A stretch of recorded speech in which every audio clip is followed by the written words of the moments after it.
வெற்றிவேல் முருகனுக்கு அரோகரா. சரவணன் மாஸ்டர் வந்து என்னுடைய கல்லூரி தோழர். 1991-92 பழக்கம். கலைமகன் மாஸ்டர் தான். கலைன்னா அது கலைமகன் வந்து நம்முடைய மாஸ்டர் தான்.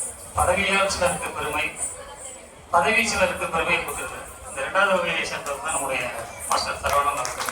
அவர்கிட்ட அவர் மீடியேஷன் ஃபோனில் பேசிக்கிட்டு இருக்கும்போது அவங்க மாஸ்டர்ஸ்க்குலாம் ஒரு கண்டிஷன் வச்சுருக்காங்களா.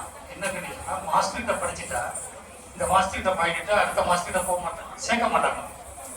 அவங்களுக்குள்ள ஒரு யூனிக்கான இது. இங்கே படிச்சுட்டு இப்போ இவரோட ஸ்டூடெண்ட்டே இருந்தால் நம்ம நேற்று அசோக் மாஸ்டர் அவங்கள்ட்ட சேர முடியாது, சேர்க்க மாட்டாங்க. அதாவது வேல்யூவான ரீசனாக இருந்தால் மட்டும்தான் அந்த குழந்தைக்கு சேர்க்கப்படும்ன்ற ஒரு கண்டிஷனோட. ஏன்னா புதுக்கோட்டை முழுவதும் பரவி இருக்கிறது வந்து இவருடைய வேர்கள் தான். இந்த வகையில் நாங்கள் மகிழ்ச்சி அடைகிறோம். இன்னொரு சிறப்பு என்னன்னா, இவர் பயின்ற கல்லூரியிலே அதுலேயே இப்போ ஆசிரியராக பணியாற்றி, அதுலேயே இப்போ படித்து ஆசிரியராக பணியாற்றி, அதுலேயே தலைமை ஆசிரியராகவும் இன்றைக்கி வந்து புதுக்கோட்டை